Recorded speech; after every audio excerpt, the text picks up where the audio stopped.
The Purple Gang, also known as the Sugar House Gang, was a criminal mob of bootleggers and hijackers, with predominantly Jewish members. They operated in Detroit, Michigan during the 1920s of the Prohibition era and came to be Detroit's dominant criminal gang. Excessive violence and infighting caused the gang to destroy itself in the 1930s. History: The Michigan legislature prohibited the sale of liquor in 1917, 3 years before national prohibition was established by a constitutional amendment.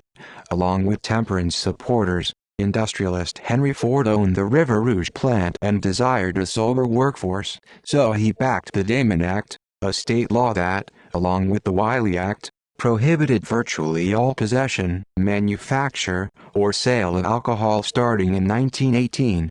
Detroit is close to Ohio, so bootleggers and others would import liquor from Toledo where it was still legal. They also smuggled liquor in from Canada. Judges took a lenient view of offenders. The Damon Act was declared unconstitutional in 1919 by the state Supreme Court. In 1920, the 18th Amendment was adopted and prohibition took effect throughout the United States. Canada, particularly the port city of Windsor, Ontario, directly across the Detroit River from Detroit, became a major point for smuggling alcohol products into the U.S. The Canadian government had also banned the use of alcoholic beverages but still approved and licensed distilleries and breweries to manufacture and export alcohol. Origin: Detroit's immigrant neighborhoods suffered from widespread poverty, as did many in major cities at the beginning of the 20th century. To survive, some residents turned to crime, which they enforced with violence. The Hastings Street neighborhood in Detroit's Lower East Side was known as Paradise Valley. Most of the Purple Gang's core members went to Bishop School, where many had been placed in the Division for problem children. The gang members were mostly American-born children of Jewish immigrants, primarily from Russia and Poland, who had come to the United States in the Great Immigration Wave from 1881 to 1914. The gang was led by brothers Abe, Joe, Raymond, and Izzy Bernstein, who had moved to Detroit from New York City. Rise: The Purple Gang started off as petty thieves and extortionists, but they quickly progressed to armed robbery and truck hijacking under the tutelage of older neighborhood gangsters, Charles Leiter and Henry Shore. They gained notoriety for their operations and savagery, and they imported gangsters from other cities to work as muscle for the gang. There are various theories as to the origin of the name, Purple Gang. One version says that a member of the gang was the boxer who wore purple shorts during his bouts. Another was that the name came from a conversation between two shopkeepers. "These boys are not like other children of their age, they're tainted, off-color." "Yes," replied the other shopkeeper. "They're rotten, purple like the color of bad meat. They're a Purple Gang." The gang became hijackers and gained a reputation for stealing the alcohol cargoes of older and more established criminal gangs. Their reputation for terror increased, and people began to fear them. Chicago gangster Al Capone was against expanding his rackets in Detroit, so he began a business accommodation with the Purple Gang in order to prevent a bloody war. For several years, the gang managed the prosperous business of supplying Canadian whiskey to the Capone organization in Chicago. The Purple Gang was involved in various other criminal actions, such as kidnapping other gangsters for ransom, which became very popular during this era. The FBI suspected that they were involved with the Lindbergh baby kidnapping. By the late 1920s, the Purple Gang reigned supreme over the Detroit underworld, controlling the city's vice, gambling, liquor, and drug trade. They also ran the local wire service, providing horse racing information to local horse betting parlors. The gang members consorted with more infamous mobsters, branching into other cities, as well.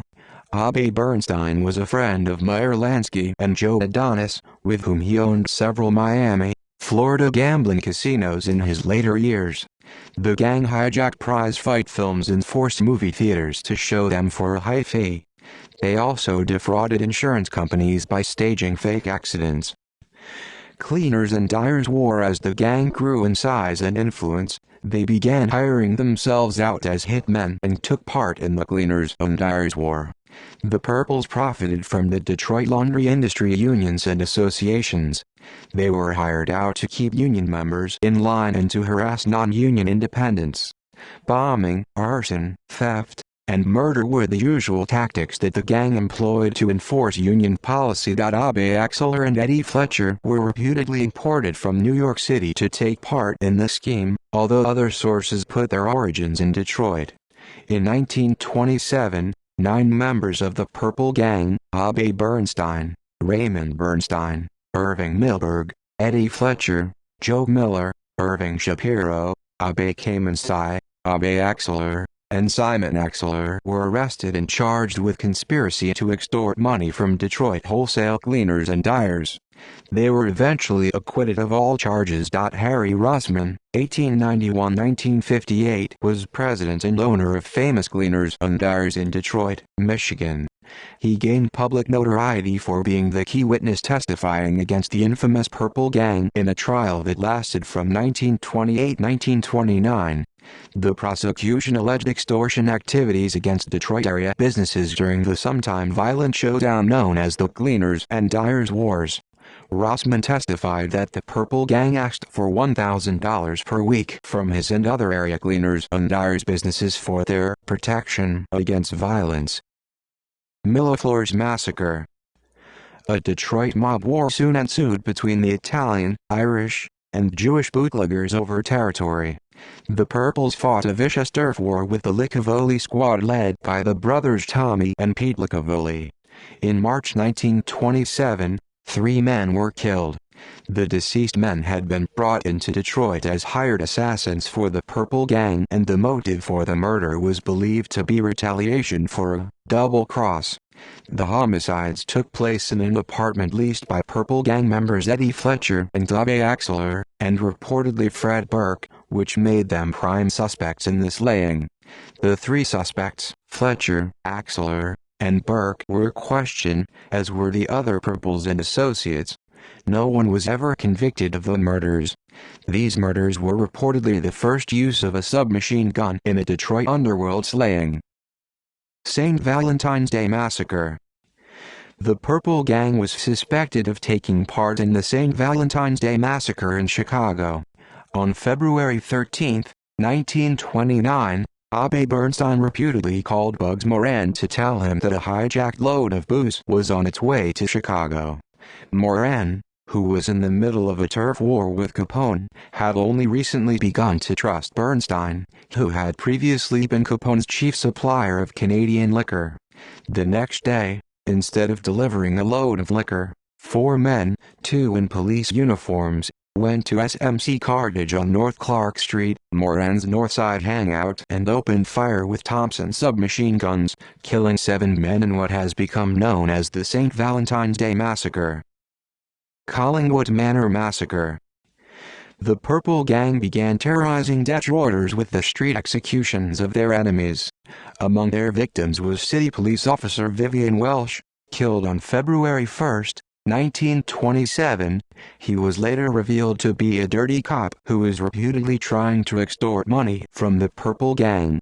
The gang was also accused of murdering Jerry Buckley in 1930, a well-known radio figure, in the lobby of a downtown hotel. Whether the Purples were involved with Buckley's death is disputed, as the police suspected the local Sicilian mob. No one was charged in either case, and both of the murders remain officially unsolved. In 1931, an intra-gang dispute ended in the murder of 3 Purples by members of their own gang, Chicago gangsters who had been imported to Detroit to help out the Purple Gang. The 3 men had violated an underworld code by operating outside the territory allotted to them by the Purple Gang leadership. Herman, Jaime, Paul, Isidore Sutker aka Joe Sutker, and Joseph, Nigger Joe Lebowitz were lured to an apartment on Collingwood Avenue on September 16, 1931. They believed they were going to a peace conference with the Purple leaders. After a brief discussion, the 3 men were gunned down. Authorities caught up with the gang when they burst into Fletcher's apartment and found the suspects, Abe Axler, Irving Milberg, and Eddie Fletcher, playing cards. Ray Bernstein and Harry Keywell were also arrested. Aftermath: Irving Milberg, Harry Keywell, and Raymond Bernstein, three high-ranking Purples, were convicted of first-degree murder in the Collingwood Manor massacre and were sentenced to life in prison. Bernstein, Milberg, and Keywell were accompanied by police officers on a special Pullman train bound for Michigan's Upper Peninsula to begin serving their sentences in the state's maximum security prison in Marquette, Michigan. Harry Fleischer, another suspect, remained on the run until 1932, but he was never convicted in connection with the massacre. Later on, he served time in Jackson Prison, the world's largest walled prison, in the early 1950s for armed robbery of an Oakland County gambling house. According to Detroit Police Chief of Detectives, James E. McCarty, the convictions in the Collingwood massacre broke the back of the once powerful Purple Gang, writing finis to more than 5 years of arrogance and terrorism. Downfall: for many years, the Purples enjoyed seemingly complete immunity from police interference as witnesses to crimes were terrified of testifying against any criminal identified as a Purple gangster. The Purple Gang reputedly became more arrogant and sloppy as time progressed. They dressed flamboyantly, frequented the city's night spots, and were well known to the public. They lived in fine houses and soon a romantic aura surrounded the Purples that distinguished them from the other gangs in Detroit. Jealousies, egos, and intra-gang quarrels would eventually cause the Purple Gang to collapse. The police eventually moved against them as gang members began leaving behind too much evidence of their crimes. Philip Keywell had already been convicted of murder, and Joe Bernstein and Abe Bernstein both were given lengthy prison sentences after previously escaping significant jail time through intimidation and corrupt officials.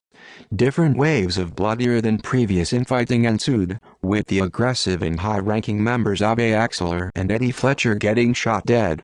Then one-time partial boss, there wasn't a strict hierarchy, Henry Shore was killed in further infighting. Some gangsters drifted away, a few fleeing Detroit. Others were executed by fellow members or rival gangsters, and several members were subsequently imprisoned. A rival Sicilian gang, tired of competing with the Purples, eventually decided to eliminate them. The gang continued in a diminished capacity, but the predecessors of Detroit's modern-day mafia stepped in and filled the void as the Purple Gang ultimately self-destructed. In popular culture, although heavily fictionalized, the 1935 film Public Hero No. 1 deals with the hunting down and capture of the Purple Gang. Jailhouse Rock by Elvis Presley mentions the Purple Gang. In the song you can hear, the whole rhythm section was the Purple Gang. The 1959 film The Purple Gang, also heavily fictionalized, includes details of the gang's rise to prominence. A 1960 second season episode of The Untouchables simply titled, The Purple Gang, provides a fictional account of the Purple Gang's kidnapping of a mob courier. Raymond Chandler mentions the Purple Gang in the novel, Farewell My Lovely. We curved through the bright mile or two of the Strip, past the antique shops with famous screen names on them, past the windows full of point lace and ancient pewter, past the gleaming new nightclubs with famous chefs and equally famous gambling rooms, run by polished graduates of the Purple Gang. Ian Fleming refers to the Purple Gang in his James Bond novels Diamonds Are Forever, Goldfinger and The Man with the Golden Gun. The Purple Gang was also referenced by Ross MacDonald in his 1952 novel The Ivory Grin. An episode of Detroit 187 featured a man whose grandfather was a member of the gang. See also History of the Jews in Metro Detroit. References. Further reading. External links feature film The Purple Gang on IMDb, The Purple Gang at the Crime Library, archived copy, The Purple Gang at the JGRIT, the Internet Index of Tough Jews FBI files on the Purple Gang from the FBI Freedom of Information Act.